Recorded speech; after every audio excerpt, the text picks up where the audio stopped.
राजेश जी का परिवार है। इस परिवार में राजेश जी अपनी पत्नी शारदा और 2 बच्चों के साथ रहते थे। राजेश जी के दोनों बच्चे शरारती थे। हमारा रसोई से आएगी ना तो हम दोनों चिल्लाकर उन्हें डरा देंगे। ठीक है। और जैसे ही शारदा चाय लेकर बाहर आई, शारदा डर गई और उसके हाथ से चाय का कप नीचे गिर गया। माँ डर गई। तुम दोनों को तो आज सीधा करके ही रहूंगी। माँ ने दोनों बच्चों को मारने के लिए झाड़ू उठा ली और दोनों बच्चे मस्ती में यहाँ वहाँ दौड़ने लगे। नैना अपने पापा के पीछे जा छुपी। पापा बचाओ, बचाओ हमें। अरे अरे अरे अरे रुक जाओ शारदा। अरे अब बच्चे हैं तो मस्ती तो करेंगे ना। ऐसी मस्ती? मेरी चाय गिर गई, कप फूट गया और आज तो इन दोनों को नहीं छोड़ूंगी। शारदा बच्चों को मारने ही वाली थी कि राजेश जी ने शारदा को रोक लिया। अरे अब जाने भी दो। आपकी वजह से ही ये दोनों इतने बिगड़ चुके हैं।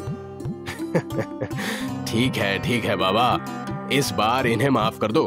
अगली बार ये लोग ऐसा कुछ नहीं करेंगे। बच्चों, माँ से माफी मांगो। माफ करो ना।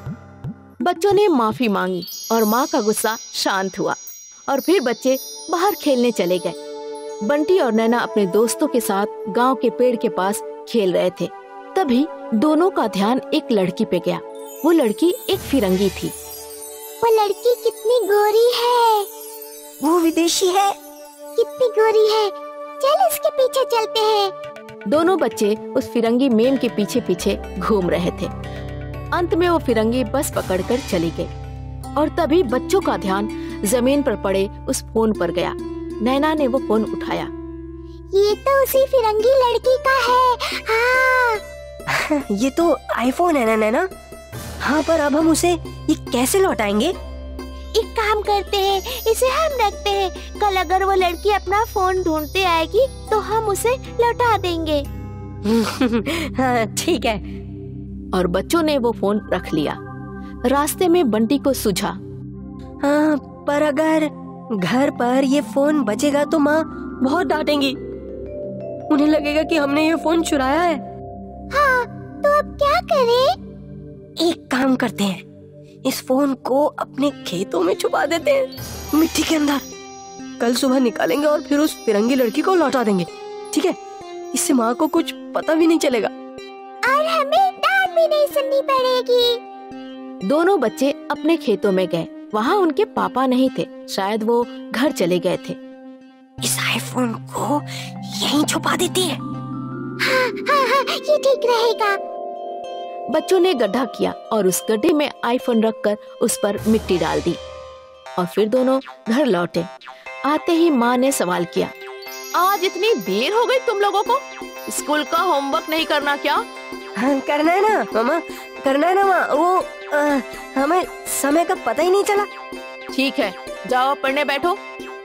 माँ की डांट सुनकर बच्चे पढ़ने बैठ गए और रात होते ही सब आराम से सो गए। यहाँ उनके खेतों में कुछ अद्भुत होने लगा। जादुई रूप से कुछ अलग दिखने वाला पौधा उगने लगा। सुबह होते ही राजेश अपने खेतों में पहुंचा। यहाँ का मंजर देखकर वो हैरान था। सारे पौधों में आईफोन टंगे हुए थे। अरे क्या? ये कैसे हो सकता है? आसपास के किसान भी हैरान थे। ये बात तेजी से गांव में फैल गई और शारदा को पता चल गया कि उनके खेतों में आईफोन उग गए हैं। वो अपने बच्चों के साथ दौड़ते हुए खेत पहुंची। ऐसी फसल तो कभी नहीं देखी। मैंने भी नहीं देखी। तभी दोनों बच्चे उनके सामने आए। ये हमारी गलती है पापा। ये सब हमारी वजह से हुआ है माँ। तुम दोनों की वजह से? तुमने क्या किया? कल हम एक फिरंगी लड़की को देखते हुए बस स्टॉप पर पहुंचे थे। वहाँ हमने देखा कि उस लड़की का आईफोन गिर गया है। हमने वो उठा लिया। सोचा कि अगर वो कल वापस आएगी तो उसे लौटा देंगे। पर फिर हमने सोचा कि माँ हमें डांटेगी अगर हम उस आईफोन को घर ले गए। इसीलिए मैंने और नैना ने वो आईफोन खेतों में गाड़ दिया और उसी से इतने सारे आईफोन उग गए। बच्चों को लग रहा था कि माँ उनको फिर डांटेगी, पर पहली बार शारदा डांटने के बदले मुस्कुराई। अच्छा किया, बहुत अच्छा किया। अब हमारे पास इतने सारे आईफोन हैं, इन्हें बेचकर हम लोग बहुत अमीर बन जाएंगे। सच्ची? हाँ सच्ची। और वो दीदी का आईफोन, क्या हम उन्हें उनका आईफोन नहीं लौटाएंगे? अरे लौटाएंगे बेटा, और हम उन्हें एक आईफोन उपहार में भी देंगे। आखिर उनकी वजह से ही तो हमारे खेतों में आईफोन की खेती उगी है। तभी वो फिरंगी लड़की वहाँ पहुँची। यही है वो दीदी जिनका आईफोन हमने जमीन में बोया था। बंटी ने उस जगह खोदा और उसे वो आईफोन मिला। बंटी ने आईफोन साफ किया और उसे लड़की को दिया। थैंक यू, मुझे लगा मैंने अपना फोन खो दिया। आपका फोन हमें बस स्टॉप पे मिला, पर तब तक आप चली गई थी। शारदा ने उस फॉरेनर को सब कुछ बताया। वाओ, ऐसा कैसे हो सकता है? मुझे समझ ही नहीं आ रहा। राजेश ने एक आईफोन पेड़ से तोड़ा। ये लीजिए, आपके लिए उपहार। Thank you. मैंने कल एक आईफोन खोया था और आज मुझे 2 वापस मिल गए। Thank you so much. Foreigner लड़की आईफोन लेकर खुशी खुशी चली गई और फिर राजेश और उसके पूरे परिवार ने सारे आईफोन जमा लिए। इन आईफोन को बेचकर राजेश जी के पास बहुत पैसे आ गए, जिससे उन्होंने बड़ा घर, बड़े खेत और गाड़ी भी खरीद दी। अब उनकी जिंदगी सुख सुविधा से भर गई थी, पर अब भी शारदा बच्चों को हर वक्त डांटती थी। मेरी अंगूठी कहाँ है नैना? कल मैंने तुम्हारे हाथों में देखी थी। वो अंगूठी, वो तो मैंने। वो क्या नैना? माँ चलिए बताती हूँ। नैना सबको अपने साथ लेकर खेत गई और पूरा खेत सोने की अंगूठियों से भरा था। सबकी आंखें फटी की फटी रह गई। इतनी सारी सोने की अंगूठियाँ! हाँ! अरे बाप रे! पता नहीं राजेश जी के खेतों में क्या अद्भुत था, जो भी बोते थे उसकी फसल उगती थी। वो कहते हैं ना, जब किस्मत मेहरबान तो गदा पहलवान। बुंदिया गांव में शंखमुख नाम का एक बूढ़ा आदमी रहता था। शंखमुख ने जिंदगी भर काम करके एक घर और एक खेत खरीदा था। शंखमुख ने अपने खेतों की आधी जमीन पर ताड़गोले के पेड़ लगाए थे और आधी जमीन पर वो खेती करता था। पिताजी, ये ताड़गोले के पेड़ों को काट देना चाहिए ना?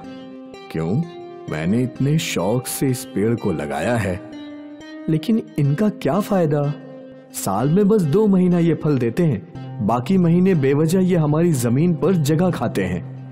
अरे मूर्ख, मुझे और तेरी माँ को ताड़गोले बहुत पसंद थे, इसलिए हम दोनों ने मिलकर यहाँ ये ताड़गोले के पेड़ लगाए हैं। और अब जब इतने सालों बाद इनमें फल आ रहे हैं, तो तू चाहता है कि इन पेड़ों को यहाँ से हटा दिया जाए? ये पेड़ तो यहीं रहेंगे, बस बिल्कुल यहीं रहेंगे पापा। सुमित को ताड़गोले के पेड़ों से कोई परेशानी नहीं थी, पर अमित को लग रहा था कि वो पेड़ बेवजह जगह खा रहे हैं। खैर वक्त बीता, वो पेड़ वही रहे। शंखमुख और उसके दोनों बेटे मिलकर खेती करते थे। सब कुछ ठीक था। फिर एकाएक शंखमुख की तबीयत खराब रहने लगी। उसने अपने दोनों बेटों को बुलाया। मैं नहीं चाहता कि तुम दोनों में कभी कोई अनबन हो, इसलिए मेरे जिंदा रहते मैं चाहता हूं कि बंटवारा हो जाए। पिताजी, अभी इन चीजों की कोई जरूरत नहीं है। आप निश्चिंत रहिए, आपके जाने के बाद भी हम लोग घर और खेत के लिए नहीं झगड़ेंगे। भैया जो भी मुझे देंगे मुझे मंजूर होगा, और मुझे यकीन है कि वो मेरे साथ कभी कोई नाइंसाफी नहीं करेंगे। अच्छा है, मैं खुश हूं कि तुम दोनों को एक दूसरे पर विश्वास है, वरना आजकल के बच्चे वो तो सारी जमीन जायदाद अकेले हड़पना चाहते हैं। खुश रहो, तुम दोनों हमेशा खुश रहो। शंखमुख ने बंटवारा नहीं किया, क्योंकि उसे अपने दोनों बेटों पर बहुत विश्वास था। कुछ महीनों बाद शंखमुख का देहांत हो गया।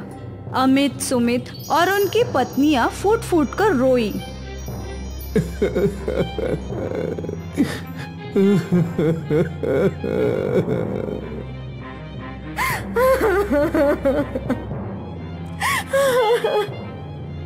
और कुछ ही दिनों बाद आपको अपने छोटे भाई से बंटवारे की बात कर लेनी चाहिए। मैं भी वही सोच रहा था। बंटवारा करके जो ताड़ गोले के पेड़ हमारे हिस्से में आए हैं उन्हें निकालकर वहां भी खेती करेंगे। अरे बाप रे, इससे तो अच्छा है ना कि आप सारे ताड़ गोले के पेड़ सुमित के हिस्से में ही डाल दे, ताकि सारी मेहनत वो करे। ये तो मैंने सोचा ही नहीं। सुमित, हमें अब बंटवारा कर लेना चाहिए। मैं नहीं चाहता कि आगे जाकर कोई अनबन हो। ठीक है भैया, इस घर को हम आधे आधे हिस्सों में बांटेंगे और खेतों को भी। जी, जैसा आपको ठीक लगे। घर को आधे आधे हिस्से में बांट लिया गया और बीच में एक दीवार खींच दी गई और खेतों को भी एक बराबर के 2 टुकड़ों में बांट दिया गया। पर सारी उपजाऊ जमीन अमित ने अपने हिस्से में ले ली और वो जमीन जहाँ ताड़गोले के पेड़ थे वो सुमित के हिस्से में आ गई।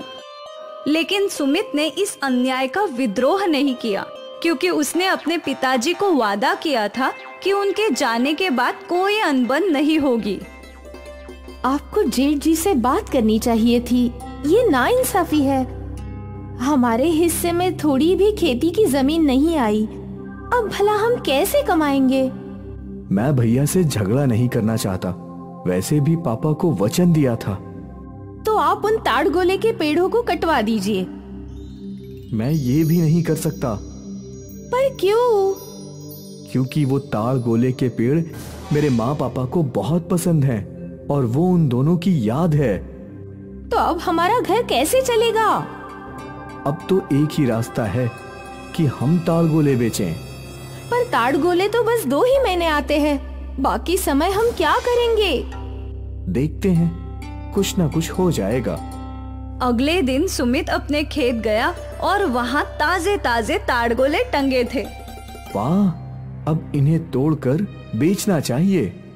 और सुमित ताड़गोले के पेड़ पर चढ़ गया। उसने एक एक करके सारे ताड़गोले तोड़ दिए। वाह, इस बार तो बहुत सारे ताड़गोले निकले हैं। इन सब के तो मुझे अच्छे खासे पैसे मिल जाएंगे। सुमित ने व्यापारी को फोन लगाया और कुछ ही देर में व्यापारी उसके खेत आया।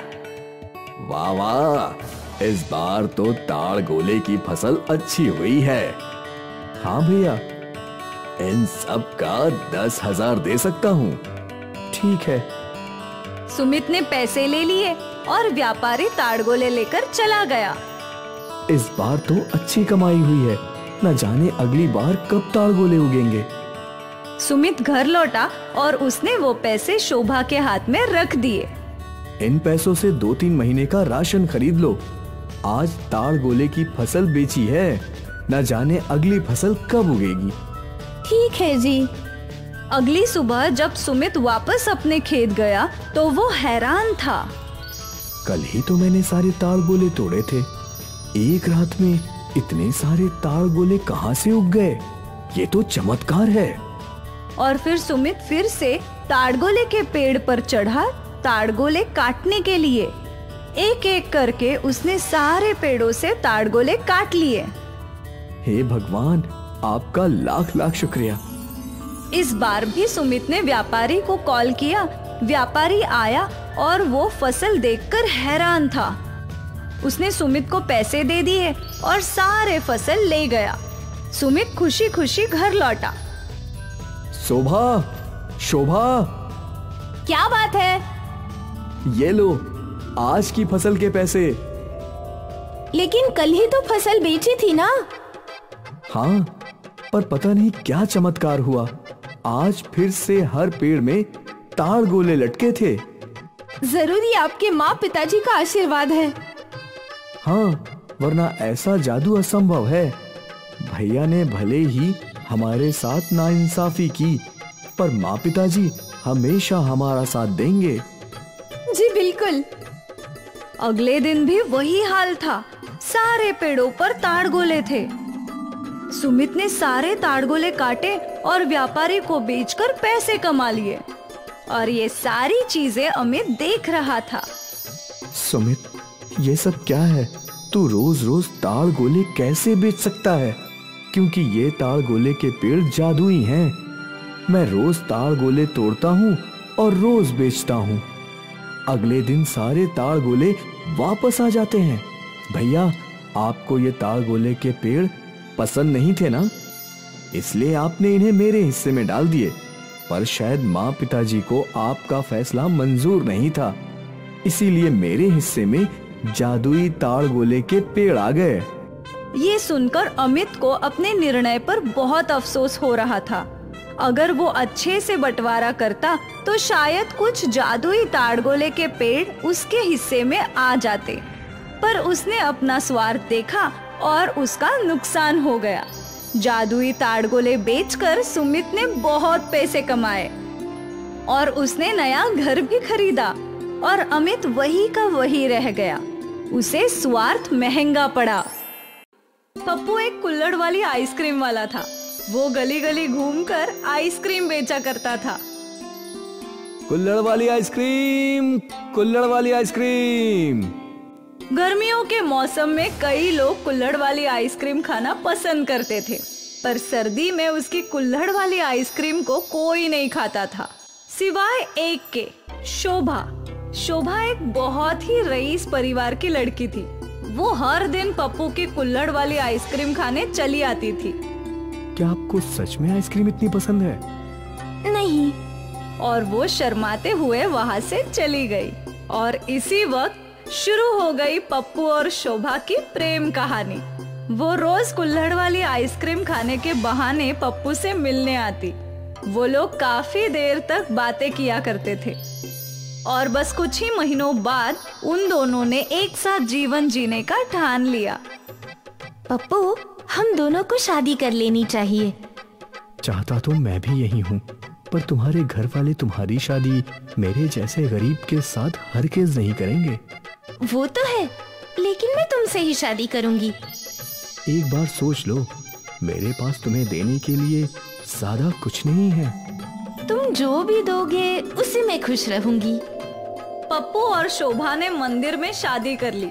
शोभा के माता पिता को ये शादी स्वीकार नहीं थी, इसलिए वो अपनी बेटी से रूठ गए। आज से तेरा और हमारा कोई रिश्ता नहीं है। आइंदा अपनी शक्ल तक मत दिखाना।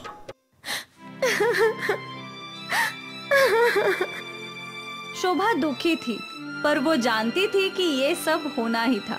पप्पू शोभा को अपनी कुटिया में ले आया।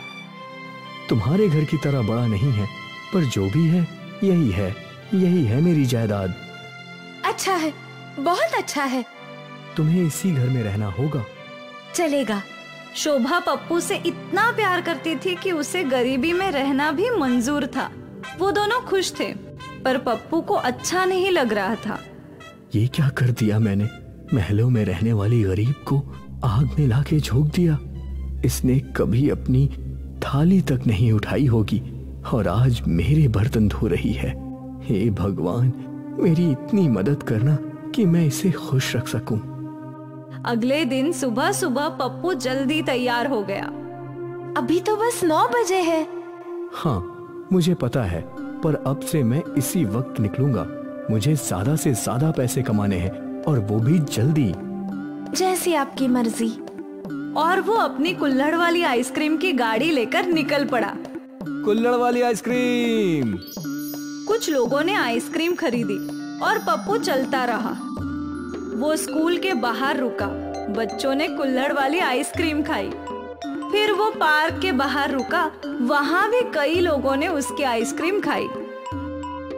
हे भगवान, भले ही मुझे कितनी भी मेहनत करनी पड़े, लेकिन मैं चाहता हूँ कि मैं अपनी शोभा को जिंदगी की हर खुशी दूं। आज का दिन अच्छा है, ऐसा ही हर दिन हो। चलते चलते दोपहर हो गई। सूरज सिर पे था। अब थोड़ा आराम कर लेना चाहिए। खाना खा लेता हूँ और फिर वापस आइसक्रीम बेचने के लिए निकल पड़ूंगा। पप्पू का ध्यान एक पुराने पेड़ पर गया। पेड़ बहुत ही बड़ा था और उसकी शाखाएं भी काफी लंबी थी। पेड़ के नीचे छांव थी। वहीं आराम कर लेता हूँ। पप्पू अपनी गाड़ी के साथ उस पेड़ के नीचे बैठ गया और उसने अपना खाना निकाला और खाने लगा। 3-4 रोटियां खाने के बाद उसे अच्छा लगने लगा। उसने पानी पिया और भगवान का धन्यवाद करने लगा। हे भगवान जी, इस भोजन के लिए शुक्रिया। आपने मुझे जिंदगी में बहुत कुछ दिया है, हर चीज के लिए शुक्रिया। और अब तो आपने मुझे एक बहुत ही अच्छा जीवन साथी दे दिया है, उसके लिए भी शुक्रिया। बस इतनी कृपा बनाए रखना भगवान जी कि हर दिन मेरी सारी कुल्हड़ वाली आइसक्रीम बिक जाए और मैं इतने पैसे कमा सकूं कि मैं शोभा की हर खुशी, हर ख्वाहिश पूरा कर सकूं। पप्पू ने प्रार्थना मांगी और वो वहाँ से उठ गया और उसने अपने हाथ धोए और फिर अपनी गाड़ी के साथ चल पड़ा। वो कुछ ही दूरी पर पहुँचा था कि अचानक कई लोग उसकी कुल्हड़ वाली आइसक्रीम खाने आ गए। भैया, मुझे एक कुल्हड़ दो। अंकल, मुझे भी 3 चाहिए। और मुझे 10 चाहिए, 10। पप्पू सबको कुल्हड़ वाली आइसक्रीम बना बना कर देने लगा और उनसे पैसे इकट्ठे करने लगा। और देखते ही देखते सारी कुल्हड़ वाली आइसक्रीम हाथों हाथ बिक गई। अरे वाह, आज तो जादू हो गया, सारी आइसक्रीम बिक गई। इतने सारे पैसे मैंने कभी नहीं कमाए। एक काम करता हूँ, इनसे शोभा के लिए एक नई साड़ी ले लेता हूँ। पप्पू एक साड़ी लेकर घर लौटा। ये लो शोभा, ये तुम्हारे लिए। अरे बाप रे, ये कहाँ से आई? ये तो काफी महंगी लगती है। महंगी तो है, पर पता है शोभा, आज मेरी सारी कुल्हड़ वाली आइसक्रीम बिक गई है और मैंने ढेर सारे पैसे कमाए हैं। वाह, ये तो बहुत अच्छी बात है। भगवान ऐसे ही अपनी कृपा मुझ पर बनाए रखे और कल से मैं ज्यादा आइसक्रीम बनाऊंगा और ज्यादा कमाई हो। ठीक है, जैसे आपकी मर्जी। अगले दिन पप्पू ने रोज से ज्यादा आइसक्रीम बनाई और रोज की तरह बेचने निकल पड़ा। आज भी ग्राहकों ने उसे घेर लिया। किसी को 4 कुल्हड़ वाली आइसक्रीम चाहिए थी तो किसी को 5। और बस 1 घंटे में उसकी सारी आइसक्रीम बिक गई और वो घर लौट गया। आज इतने जल्दी? हाँ, सारी आइसक्रीम बिक गई। इतने जल्दी कैसे? वो तो मुझे भी नहीं पता, पर मैं खुश हूँ। ये देखो। उसके बाद पप्पू और भी ज्यादा कुल्हड़ वाली आइसक्रीम बनाने लगा और सारी की सारी हाथों हाथ बिक जाया करती थी। कुछ ही महीनों में पप्पू ने एक बड़ा घर खरीद लिया। ये सब तुम्हारे शुभ कदमों की वजह से है, वरना मैं तो अब तक आइसक्रीम की गाड़ी ही देखता रहता। जब से तुम मेरी जिंदगी में आई हो, मेरी कुल्हड़ वाली आइसक्रीम की बिक्री बढ़ गई है। तुम बहुत शुभ हो शोभा। ऐसा कुछ नहीं है, बस भगवान जी की हम पर कृपा है। आप मुझे सारी खुशियाँ देना चाहते थे और अब आप दे पा रहे हैं, ये उनकी ही कृपा है। पप्पू सोचता था कि ये शोभा की अच्छी किस्मत है और शोभा सोचती थी कि ये भगवान जी की कृपा है। पर सच्चाई तो ये है कि उस दिन जिस पेड़ के नीचे पप्पू बैठा था वो कोई साधारण पेड़ नहीं बल्कि एक कल्प वृक्ष था, जिससे हम जो भी मांगे वो इच्छा पूरी होती है। पप्पू ने कल्प वृक्ष से इच्छा मांगी थी। बस इतनी कृपा बनाए रखना भगवान जी कि हर दिन मेरी सारी कुल्हड़ वाली आइसक्रीम बिक जाए और मैं इतने पैसे कमा सकूं कि मैं शोभा की हर ख्वाहिश पूरी कर सकूं। कल्प वृक्ष ने पप्पू की इच्छा पूरी कर दी और पप्पू अब एक आम कुल्हड़ वाले आइसक्रीम वाला नहीं था, अब उसका बड़ा सा आइसक्रीम पार्लर था जहां हर वक्त ग्राहकों की भीड़ लगी रहती थी। पप्पू और शोभा की जिंदगी संवर गई।